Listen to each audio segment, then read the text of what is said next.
Vamos con Tuti, porque ya pasó la mitad del programa. Son las 6 de la tarde en punto en la República Argentina y nosotros seguimos hasta las 7, con una linda temperatura, 20 grados en este momento. Está lindo, ¿eh?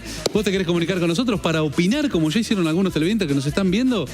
Acá está nuestro WhatsApp, mirá. Ahí está. Ting, Mirá vos. ting, Habrás practicado. ting. Eso. 11 58 35 11 58 35 87 69. Ahí nos puede dejar tu mensaje. Y vamos a ver nuestro próximo tema. A ver, señor Pulsador, diga usted. ¿De qué hablamos cuando hablamos de salir del closet? Una frase que ya pasa, parece como ya de modé, ¿no? Como esta misma palabra, de modé, que ya está de modé. Salir del closet también parece de modé, pero es una temática que sigue generando conflicto y por eso nos vamos a meter en ese tema con este video. Mirá. Y era porque tenía que estar con mujeres. El día que estuve con una mujer, dije, la puta madre, era por acá. Estuve Todo lo que he perdido. todos estos años. ¿Qué sería playaba hetero? Y yo playaba que era hetero, que me gustaban los varones. No, a mí me gustaban las mujeres. Pero no me podían gustar las mujeres, según mi pensamiento en esa época. ¿Qué? Entonces yo flashaba que era hetero y andaba con chicos. Y tenía novios. Le dabas a la matraca igual, de paso. Sí, le daba, obvio. ¿En qué momento te diste cuenta que a vos te gustaban las chicas y quisiste mostrarlo? Era chiquitita en el mirá. jardín, me gustaba darle besos en la boca a las nenas. Ay, Nati. En el Me jardín. encantaban las nenas. ¿Pero Ya de cuándo fue que te chiquita. enamoraste Sí, por la me primera retaban. mujer? Que dijiste... Que me enamoré de claro, una que vos mujer. decís, che, estoy enamorada. Claro, te gustó. Quedé Sí. flashada con una compañera de danza a los 16 años. Que Ay, tipo la claro. amaba, la veía y tipo se me caía la tanga. Y después yo seguía flashando hetero. Sí. Yo juraba hetero. Y Claro. después a los 22 salí del closet y me enamoré, tuve mi primera novia, todo, pero. Fue el clic que vos dijiste, me Es que muestro. no me aguantaba más, tipo, ya no me aguantaba. Che, Nati, pregunta de ignorante, ¿no? ¿Siempre te enamorás de chicas que te ¿Gays? gustan las chicas, claro? ¿O te ha pasado debe ser fuerte, ¿o no? Que te Sí. pase que te guste una chica que sea recontra... Claro. ¿Sabes que hetero. no? Y eso es re loco. O sea, las chicas que yo ¿Lo veo lees? que son heteros, lees? onda, ustedes, Sí. son pibas re lindas, re sexys, pero no las veo con esa libido, Sí. ¿entendés? Con esa cosa de, uy, yo podría Por eso tener lo algo lees, con vos, claro. o podría- Claro. ¿entendés? Sí, sí, sí. O Sí, sea, puedo tranquilamente decir, esta chicas, debe lengüetear, dice Nati. son una bomba, qué sé yo, pero como Entra, que pasa. la torta Claro, debe tiene una pensar eso, ¿no? vibra. Por eso, porque a nosotras no nos pasa que nos gusta un chico que sea gay, ¿viste? Como que automáticamente vos sabés que te va a gustar el Te chico das que cuenta le por gustan las ahí. mujeres, ¿no? Sí, Como que sí. es re loco eso. ¿Qué me pasaba? O sea, yo andaba con hombres, no me llenaba sexualmente. Y era porque tenía que estar con mujeres. El día que estuve con una mujer, dije, la puta madre, era por acá. ¿Qué tiempo que perdí? Todo lo que he perdido. Todos estos años, y Bueno. era por ahí. Le mandamos un beso a la que te sacó el closet, entonces. No le mandamos ningún beso a ¿No? ella. Nati Araujo, que con mucho humor, tomándose una temática que puede generar conflicto, que genera conflicto. Cuando es esto de salir del closet, cuando es vivir lo que uno quiere vivir, con quién quiere vivir y cómo lo quiere vivir, a veces cuesta mucho y a veces no se logra directamente. Ella lo logró, tuvo que esperar muchos años hasta que encontró lo que le gustaba y lo puede decir y lo puede manifestar y vivirlo en paz y con tranquilidad. Y tenemos a nuestro invitado acá. Señoras y señores, el aplauso para Franco Torch. ¿Cómo le va, Julián, querido? ¿Qué haces? Querido vecino. Yo soy como el Placard invitado hoy. Exactamente. Trackman. Exactamente. Es para que me abran. Bueno, hoy sí. hablamos un poco de todo eso, Franco, no solo con esta temática, sino también con temáticas que tienen que ver con el pensamiento, con decir lo que pensamos, con salirnos del rebaño, con ok. mostrarnos como somos, como elegir lo que queremos elegir. Sí. ¿Cómo estamos hoy con todo eso? Desde tu punto de vista, que sos un especialista en el tema. Bueno, en un panorama tumultuoso, quiero decir, no hay una única versión en este sentido, no hay una única realidad jamás para las personas LGBTIQ+.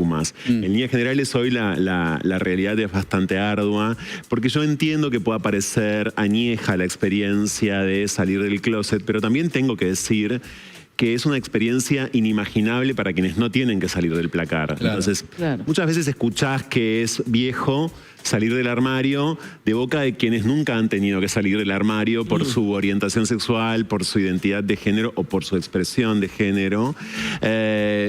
Bueno, quienes tuvimos que atravesar eso, Por el contrario, quienes sí tenemos que salir del armario, digo tenemos que salir porque para mí es un proceso infinito, Julián. Nunca terminas de salir del armario, tienes que salir 1000 veces en 1000 circunstancias distintas. Obviamente, si se quiere, hay una especie de primera gran salida que puede ser ante tu familia o puede ser en general en la escuela o puede ser, qué sé yo, en el trabajo, y luego vas pasando por otro montón de salidas del armario que son realmente son innumerables en un montón de circunstancias, ¿no? Porque el mundo, porque nuestra sociedad está organizada de una manera tal que no contempla implícitamente que vos puedas no ser una persona heterosexual o que puedas no ser una persona cis, es decir, que puedas ser una persona trans, ¿no? Entonces, eso, o que puedas ser una persona no binaria, digo, eso bueno, es un trabajo permanente. No significa que siempre sea una tortura, significa sí que, repito, es una experiencia intransferible si no la viviste. Es muy difícil de compartir si no la viviste, ¿no? Correcto. Digo, ¿qué es lo que considerás que es lo más difícil? El seno familiar, el seno social, la opinión de los demás, uno decir yo soy esto y me gusta esto, o sea, el placar para uno mismo también, bueno, manifestárselo a otros. ¿En tu experiencia o en experiencia que hayas vivido, que conozcas? Prefiero responder justamente como alguien que hace tiempo trabaja en esto. Dos cosas. Por supuesto que el proceso personal es un proceso, valga la redundancia, muy personal. Y lo enfatizo así adrede porque creo que en muchos casos también ese proceso nos lleva a la vida entera. Si es que podemos efectivamente transitarlo. Hay quienes no pueden y entonces no la cuentan. En todo el mundo, lamentablemente, las tasas de suicidio respecto de la población LGBTIQ+ son muy altas. Ahora bien, la institución familiar es la más complicada. Y no lo digo porque se me ocurre a mí, lo digo por mi experiencia periodística al respecto, primero y principal, y porque así lo indican estadísticas en el mundo entero y en nuestra sociedad también. La familia es una institución para nosotros muy complicada, en general es la primera institución que nos expulsa. En el día de hoy vengo a estar toda la mañana tratando de ayudar a un adolescente trans, que es un varón trans, que vive, no voy a decir dónde porque es menor de edad, pero es en la provincia de Buenos Aires, al que su madre echó de su casa por ser trans. Y esto pasó hoy a la mañana en nuestro país. Avanzamos mucho, pero hay cosas que... Y pasó acá cerca, quiero decir, no es... Sí, claro, claro. Digo, hoy hablamos un poquito antes del aire también. Nosotros vivimos en la ciudad de Buenos Aires, donde se supone que... Claro. Ahora, cuando te alejas un poco, vas a las provincias, vas a casos... No, ni siquiera, Ni siquiera. También, sí, pero no, sí, tenés razón. Creo que Luca tiene que hablar mucho también. Perdón, me estoy metiendo en la producción del programa. Tengo mi postura, estoy de acuerdo con la idea. Es muy complejo el tema de salir del closet para un montón de gente. También no solamente porque se encuentran en un default medio ideológico social con su familia, pero porque también a veces peligra su mera vida, ¿viste? Porque sabés lo que tus mismos familiares avalan en la política o en la gente o en lo que sea, y lo internalizás eso. Es por eso también que encuentro mucha gente de la comunidad LGBT con el claro como problema de... ¿Cómo decirlo de una forma linda? Que no se odia a sí mismo. Conozco mucha gente trans, conozco mucha gente gay, mucha gente bi, que tiene un constante humor autorreferencial, ¿cómo se dice el deprecating? Tipo, como que de golpearse a sí mismo de alguna manera, y que decís, ¿de dónde viene esto? ¿Es porque saben que es gracioso o porque saben que es gracioso y porque están internalizando un tipo de odio? Y yo por lo menos puedo hablar solo por mí mismo y digo que a veces ese es el caso. A ver, la vida nunca es igual a cuando estabas antes de salir del closet, ¿viste? Una vez que salís del closet, por más que tu familia sea aceptadora, por más que tu familia le importe un carajo, por más que te digan, bueno, bien, y hacé lo tuyo, nunca es nada igual porque de alguna manera te sacás esa máscara que estás acostumbrado a usar. Así que yo siento que para muchas personas es no tan complicado el salir como el... ¿Qué hago ahora? ¿Y ahora? Tipo, ¿y ahora qué mierda ¿ahora qué hago? Voy a hablar de una experiencia que tuve interesante con respecto a la fusión del arte muchas veces. 100 días para enamorarse. Yo trabajé mucho tiempo, 22 años en total. Llevaba 18 en una defensoría de niñez y adolescencia. Mira. Y Y cuando apareció, que yo se lo dije a Pablo Culel, cuando apareció 100 días para enamorarse, Sí. donde naturalmente, desde el afecto... estaba tu madre también. Mi madre, sí, sí. Muy rico. Claro. Con Maite. Bueno, yo tuve la posibilidad de felicitarlos porque empezaron a venir casos a la Defensoría de niñas trans, donde yo empecé a aprender, porque también es esto, ¿no? Cómo entenderlo diferente. Y también tuve la posibilidad de papás de la Fundación Munes. Infancias libres. quizás. Munes era en ese Ok. momento. Munes. Bueno, no importa. Donde empezaron a ver, como los chicos ahora también desde muy pequeños pueden expresar, ya no son padres tan condicionantes como antes. Coincido con vos que la primera institución, cuando los papás lo aceptaron, tuvimos casos que ambos papás, papá y mamá, aceptaron y conversaron con la escuela. Esa niña que se autopercibía niña desde muy pequeño, se pudo poner el nombre y se pudo respetar. Cuando la familia de base no respeta lo que va sintiendo, porque es algo que nace con esa sensación y se autoperciben. Qué duro debe Yo ser, aprendí ¿no? un montón porque mi prejuicio Me imagino. era que el adulto, mi prejuicio también trabajando en niñez, era que el adulto condicionaba. Y tuve que deconstruirme en ese espacio. Entonces, cuando ambos papás estaban en contra, empieza esta tortura donde tienen una corta vida, donde en los juzgados seguían llamándolo por el nombre, ya estaban judicializados, Nombre y muerto. en los juzgados lugares donde también tienen que aprender a llamar por el nombre que se autopercibe, aunque esté dentro ya de la justicia para estos cambios. O Qué sea, duro tener que cargar con eso, ¿no? es una evolución, pero cuando eso está hecho, contenido, con amor, llegan a una adolescencia absolutamente sana, Claro. con toda libertad, sin prejuicios.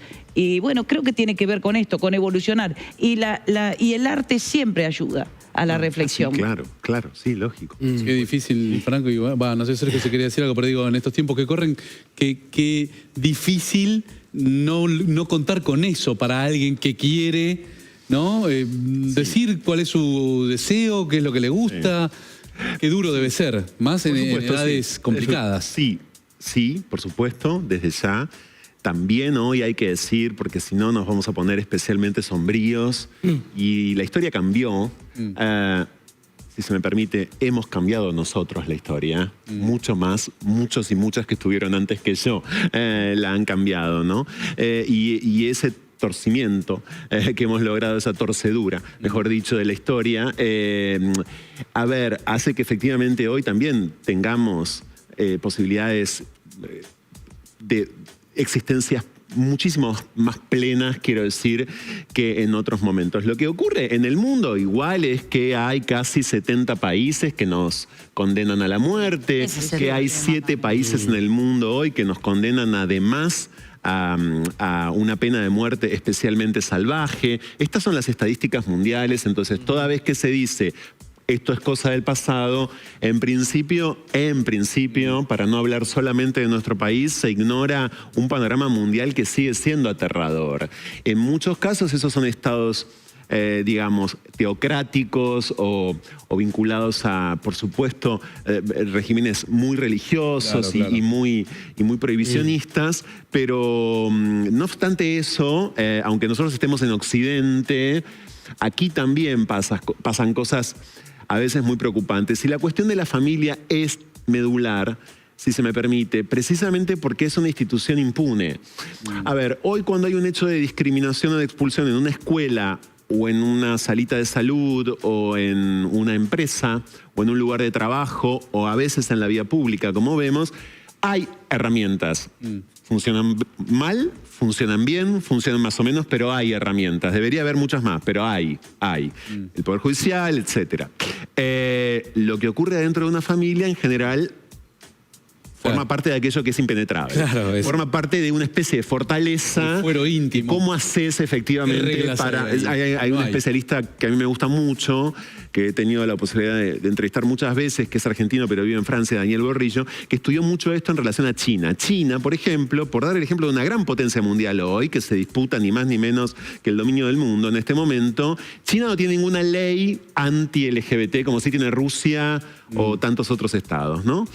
Sin embargo, Las familias en China, en general, en todo el territorio chino, ejecutan realmente métodos súper violentos con sus hijos e hijas LGBTIQ+. Está totalmente documentado. Hay activismos del mundo que trabajan muy cerca de eso, investigan, van al campo, previenen, articulan denuncias internacionales. Sí. ¿Cómo haces con las familias? Es que no es solamente un tema familiar. China tiene un tema muy particular con los medios, en donde hay un control además, pero muy, muy salvaje a lo que se puede o no se puede transmitir, tanto en la tele, en la radio o en el cine particularmente. Y una de mis leyes favoritas, yo leo las leyes de las 2 Gs, porque en el cine chino y en la televisión china no podés tener no gays, no goes. Claro. Ni fantasmas, ni gays. Los fantasmas porque son un tema maldito que no se toca en China, porque el espíritu es muy sano, y los gays porque son perversos, ¿viste?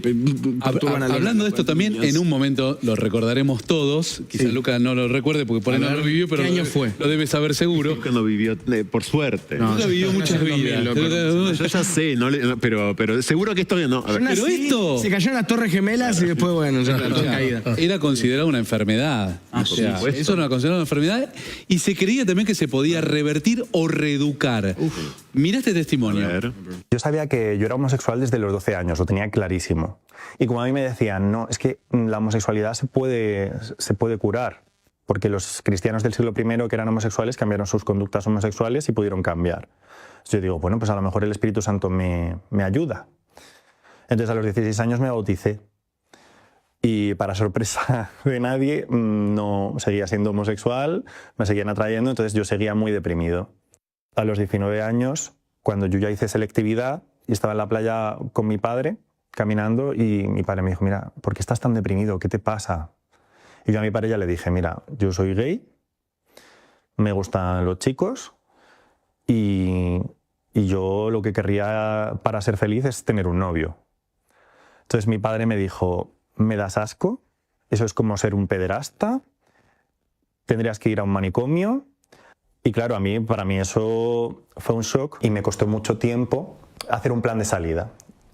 Ese plan de salida lo hice después de muchos años, ya tenía un sistema de amistades más sólido y ya mi autoestima estaba muchísimo mejor. Y yo ya tenía como más interiorizado, pues aceptada mi sexualidad y controlaba más mis emociones.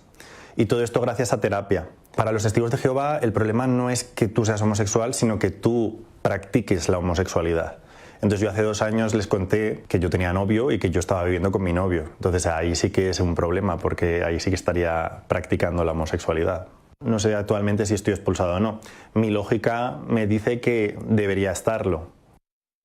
Qué duro, ¿no? Qué duro, a veces pienso también cuando no te queda otra que renunciar a tus vínculos familiares, renunciar a tus padres o a tu madre para poder vivir tu vida, tu deseo. Qué costo carísimo, ¿no? Bueno, en general es el costo que han pagado y pagan precisamente y fundamentalmente en nuestro país las identidades trans. Las travestis, las mujeres, los varones trans, sobre todo y fundamentalmente. Ahí hay que hacer alguna distinción, ¿no? Ante la sigla LGBTIQ+, por supuesto, es una sigla que nos convoca, que nos congrega, que nos reúne a todos nosotros, pero hacia el interior de esa sopa de letras hay diferencias vitales muy enormes. Mi experiencia es muy distinta a la de una chica trans de Salta, o a la de un varón trans como el que hoy a la mañana. ¿De dónde es la capital? Entonces digo, ok, marchamos todos juntos, estamos efectivamente agrupados, pero cuando nos miren de cerca, que es algo que invito a que hagan, miren de cerca nuestras condiciones de vida y van a ver realmente diferencias muy enormes entre todos nosotros. Estamos agrupados porque el mundo nos pide que nos agrupemos para poder subsistir, pero luego no solamente no somos todos iguales, sino que además tenemos experiencias de vida, algunos y algunas mucho más violentas que otros. Esto que acabamos de ver obedece a las mal llamadas terapias de conversión, que eran muy frecuentes en el pasado y que hay que estar muy atento porque cada tanto aparecen de vuelta. Vuelven. O te enterás que un lugar lo estuvo haciendo tipo el último año, hace 10 años, como que no pasó nada. Y alarmo, sí, y alerto sobre todo porque es muy frecuente, lo tengo que decir, en algunos consultorios psicológicos y psiquiátricos en nuestro país también. Hay denuncias permanentemente sobre esto. todo el tiempo. Claro. De vuelta, el consultorio plantea otro problema, porque ¿cómo entras al consultorio? ¿No? Es decir, no, justamente a diferencia de una escuela, ¿no? A diferencia de un hospital, a diferencia de un lugar de trabajo, bueno, hasta enterarnos que alguien en un consultorio está haciendo algo de esto, puede pasar mucho tiempo. Vamos a lo positivo. ¿Qué sentís que se logró, que se ganó, que se aceptó, que creció, que evolucionó? De todo. Porque la verdad que es un cambio cultural fuerte, grande, ¿no? El que tiene que ver con la elección sexual o la autopercepción. Es un cambio cultural grande, o sea, necesita trabajo, constancia, ¿no? Objetivos. Total. Bueno, la Argentina puntualmente logró mucho más que muchos estados parecidos, si querés, gracias al trabajo de los activismos, por supuesto. El otro día estuve en una charla organizada por Amnistía, por los jóvenes de Amnistía Internacional y por Fundación Huésped. Y bueno, a mí me pasa ahí, yo tengo 49 años, me pasa a mí que ahí veo chicos que tienen la edad de mi hija, que tiene 17, 18, 19, y los veo en florecimiento, preocupados, comprometidos también, desde ya, bastante conscientes, pero en florecimiento, en expansión, ¿no? Y eso realmente era inimaginable hasta hace muy pocos años, porque para la historia de la humanidad son muy pocos años decir 2010, ¿no? Sí. Y digo 2010 por matrimonio igualitario. Matrimonio igualitario es una ley que puede no interesar demasiado, pero la importancia que tuvo, además de la igualación de derechos, obvia, es la de contribuir enormemente a, diría yo, ciertos descensos de las prácticas discriminatorias, a cierta, yo diría cierta, si se quiere, aunque la palabra no es muy feliz, naturalización. Naturales no somos, nadie es natural, por suerte, o todos somos naturales y culturales, pero digo, la verdad que yo creo que hoy por hoy, sin dudas, está brotando otro tipo de subjetividad en este sentido en el mundo entero. Pero también vieron que no solamente en nuestro país, sino en tantísimos otros estados, somos en general los primeros en ser atacados, en ser señalados como responsables de catástrofes, culpables de ruptura de tradiciones o caída de en fin. De la renta. Exactamente. Caídas de las ventas. También. Se mudaron toda la gente rica del vecino porque se mudaron los homosexuales. Claro. Yo creo que ustedes lograron algo muy importante, y cuando digo ustedes me refiero a todos los referentes de las últimas 3 o 4 décadas, que tiene que ver que ustedes han conseguido crear un ambiente sano para estas nuevas generaciones. Esto que vos decís, los veo muy libres, ellos se sienten libres porque ustedes pelearon mucho para que el ambiente sea justamente eso, que uno se sienta libre con lo que siente con uno mismo. Mirá, Lola, yo tengo el privilegio de estar vivo, ¿eh? Yo en mi programa de radio llegué a entrevistar hablando de esos referentes, a Loana Berkins. ¿Qué te parece? Y digo esto sobre todo porque ellas en general no están vivas. Claro. Y porque las identidades trans viven 35 años promedio en nuestro país. Ridículo. Esto no hay que cansarse jamás de sostenerlo, de decirlo, de vociferarlo. Entonces ayer me preguntaba un colega, bueno, ¿orgullo de qué? Todavía esa pregunta que todavía escuchamos, leemos permanentemente.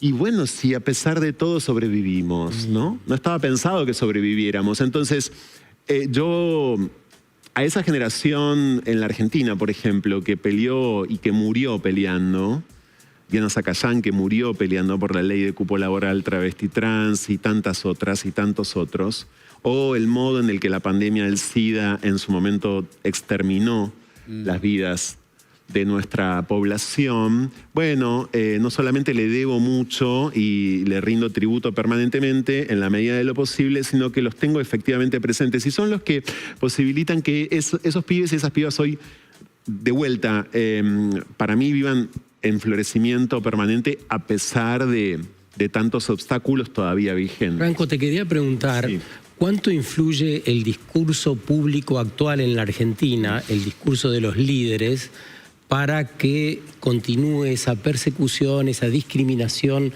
de la cual hablás? Y si tenés un caso concreto de estos meses, ya que hablaste de cosas que te están pasando, que te pasaron hoy.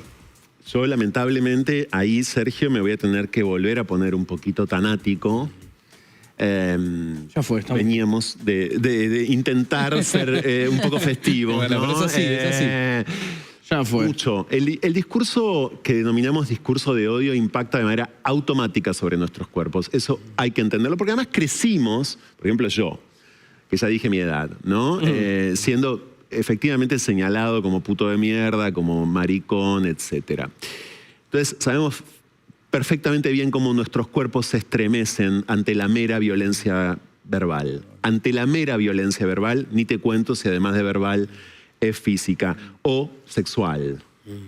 Que es muy O sexual, que es muy frecuente. Yo mismo en mi infancia fui abusado 2 veces, lo conté muchas veces, y es una realidad, o era una realidad muy frecuente en nuestra población. Yo creo que este tiempo histórico en la Argentina se abre con el triple lesbicidio de Barracas de mayo de 2024, 3 lesbianas quemadas vivas por ser lesbianas, 4 en rigor, una única sobreviviente de ese episodio. Sigue adelante con 3 crímenes homofóbicos, 3 varones gays asesinados por ser gays en la Argentina tras concertar una cita en una aplicación muy conocida de citas que se llama Grindr.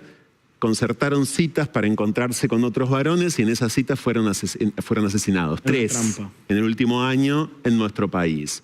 Estas son historias que en general los medios no cuentan, salvo quienes trabajamos de manera sesuda sobre esto, ¿no?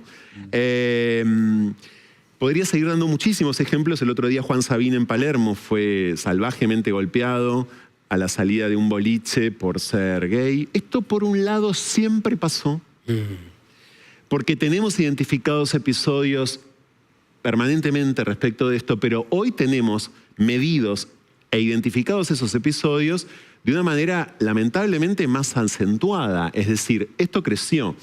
Hay un número oficial que seguimos de cerca, que es el del Observatorio de Violencias hacia la población LGBTIQ+, que es de la Defensoría del Pueblo de la Ciudad de Buenos Aires, es decir, son cifras oficiales. En lo que va de 2025 hubo 70% más de crímenes que en todo 2024 y el año no terminó. ¿70 más que el año pasado? Sí. ¿Cuál es el mecanismo que influye en las personas cuando las personas de la autoridad que te gobierna, porque yo creo avalan esto? Claro, yo creo que hace falta entender con claridad cuál es ese mecanismo que se reproduce. Bueno, tenemos un presidente que fue a Davos a decirnos pedófilos, como todo el mundo sabe, ¿no? Lo que hizo Milei en Davos en enero no tiene antecedente mundial en este sentido. Trump nunca lo dijo, Orbán ni siquiera dijo. No, de hecho Trump... Nadie se parece a Milei en este punto. En esto Argentina siempre es excepcional. Siempre tenemos el ejemplo más extremo. Notorio. Claro, no lo hizo Bolsonaro. Digo, a ver, nadie fue tan lejos como Milei. Y eso efectivamente hace que en muchas agresiones, en muchos ataques, frente a episodios concretos, resuenen las palabras de Milei. Incluso citen muchos agresores a Milei, diciéndote pedófilos. Pasa en redes sociales todo el tiempo y pasan muchos ataques. Cuando vas cuando analizas los ataques pormenorizadamente, por ejemplo, Juan Sabín el otro día en Palermo, o una docente trans. Miren, una docente trans en Santa Fe que fue docente desde el año 92, siendo una mujer trans en Rosario, y que llegó a ocupar un cargo directivo. Fue víctima de una estrategia que armaron algunos alumnos con sus padres para dejarla como pedófila. Subir un video editado a TikTok, viralizarlo en Rosario, y por ende ella ser despedida. Por supuesto, no es pedófila. Por supuesto, editado la boca, puede ser lo que estaba hablando. Exactamente. Sí, claro. Por supuesto, se judicializó, por supuesto, justicia mediante, ella fue reincorporada. Tiene un final feliz, pero tiene en el medio una locura. Esto que acabo de contar, pero ¿de dónde sale la idea de que porque era trans, que nunca le había pasado nada desde el 92, justo a estos padres y a estos alumnos se les ocurre armarle esto después de Milei en Davos? Bueno, digo, a ver, cuando lo dice una autoridad suprema, digamos, que es la cima del poder ejecutivo en la Argentina, en un país presidencialista además, porque claro, digamos, si tuviéramos un país, qué sé yo, donde el presidente es más decorativo, en un país presidencialista como la Argentina, que lo dice, lo reafirma, y luego además deroga 2 artículos de la Ley de Identidad de Género, porque hay 2 artículos de la Ley de Identidad de Género. Yo lo único que les pido, quizás no es necesario que se los pida a todos los aquí presentes, porque seguramente lo hacen ya per se, pero estamos medio hartos de responder la pregunta ¿qué derechos perdieron? Perdimos derechos con mi ley. Hay 2 artículos de la Ley de Identidad de Género que están derogados por decreto presidencial. Perdimos derechos. Contalos, ¿cuáles son? El artículo del tratamiento hormonal para infancias y adolescencias trans. Tratamiento para infancias no hay. Destierren ese terror igual. Pero así está escrita la ley. Nadie somete a ningún niño y a ninguna niña a un tratamiento hormonal en la Argentina. Está hablando Mónica de los niños que quieren identificarse socialmente en los ambientes como trans. Y el artículo de las identidades trans privadas de su libertad, es decir, las que están presas o presos, que deberían tener espacios exclusivos porque ya saben cómo son las cárceles en la Argentina e imagínense los riesgos que corren esas personas y no los tienen. Bueno, entonces mi ley doblega la apuesta después de Davos. Además de otro montón de políticas que no estoy citando, pero siempre doy el ejemplo, o en los últimos días, de los 2 artículos de la Ley de Identidad de Género, porque de verdad es bastante cansador tener que responder que perdimos derechos. Así de simple. No hay medicación antirretroviral por parte del Ministerio de Salud como debería haber, y el 60% de las personas que viven con VIH en la Argentina se atienden en el Estado. Claro. Entonces, no tiene OSDE. Entonces, y así como esto podría seguir adelante, hay 3 personas no binarias jubiladas que tienen más de 60 años, que esperaron toda su vida para que su DNI no diga soy hombre o soy mujer, porque no se autoperciben ni como hombres ni como mujeres. Que el Estado no les está pagando la jubilación porque no reconoce que sean personas no binarias. No están cobrando la jubilación. Entonces, vamos de vuelta. Perdieron derechos, un montón de derechos. Bueno, Franco, es hermoso escucharte. Pero teníamos que terminar bien. Y estresante. Vamos a terminar bien. Vamos a contar qué va a pasar el sábado. Es una fiesta que tiene un fondo hermoso. La fiesta está buenísima. Está buenísimo. Bueno, ¿qué va a pasar el sábado? Va a pasar de todo. La marcha siempre es, además, una especie de... Yo tengo un amigo que dice que es como una especie de comparsa. Y tiene una especie tiene ese espíritu. Sí, tiene un poco ese espíritu, es súper divertida. Desde las 10 de la mañana en Plaza de Mayo hay de todo, hay ferias, ahí se convocan emprendedores LGBT que hacen de todo, hacen ropa, productos, etcétera. Hay un escenario donde hay algunos shows temprano en Plaza de Mayo y hay otro escenario que es el principal en Congreso, que es el de cierre, donde se congregan además los números artísticos más importantes. Toca Benito Cerati, Keyos, bueno, me quiero olvidar de todo, Luca. No importa. ¿A partir de qué hora va a ser? ¿A partir de qué hora va a ser en Congreso el cierre? A las 5 de la tarde, ahí soy uno de los conductores, junto a mis colegas Alejandra Malén y Diana Surco. Y bueno, ahí también se entregan reconocimientos, pasa de todo. Yo creo que, como siempre, es una marcha, a ver, me parece que va a ser especialmente... Ya el año pasado fue récord, hubo 1 millón de personas. Sí, fue tremendo. Sí, me acuerdo cuando me llegó la data, yo estaba en el escenario, y me dicen, ya somos 1 millón. Yo estoy cagado ahí, tipo, ok. Sí.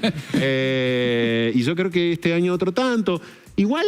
Yo también quiero decir que cada uno de nosotros, aunque no vaya a una marcha, aunque no pueda ir, o incluso aunque tenga miedo de ir, porque también te puede pasar eso, bueno, cada uno de nosotros somos una marcha. Cada uno de nosotros, nuestra vida es una marcha. Así que... Pero los que van a ir seguramente, y los que no fueron nunca vayan el sábado a disfrutar todo el día, desde las 10 de la mañana en Plaza de Mayo hasta la noche en Plaza de los 2 Congresos. Franco, muchísimas gracias por haber venido. Muchas gracias. Gracias por tu aporte. Muchas gracias, Julián. Gracias a todos. Y vean Anticristo de Lars von Trier, que es una buena película. Sí, por favor. Y nosotros nos vamos al corte porque tenemos mucho más hasta las 7 aquí en el canal de La Ciudad en Cómo Estamos Hoy.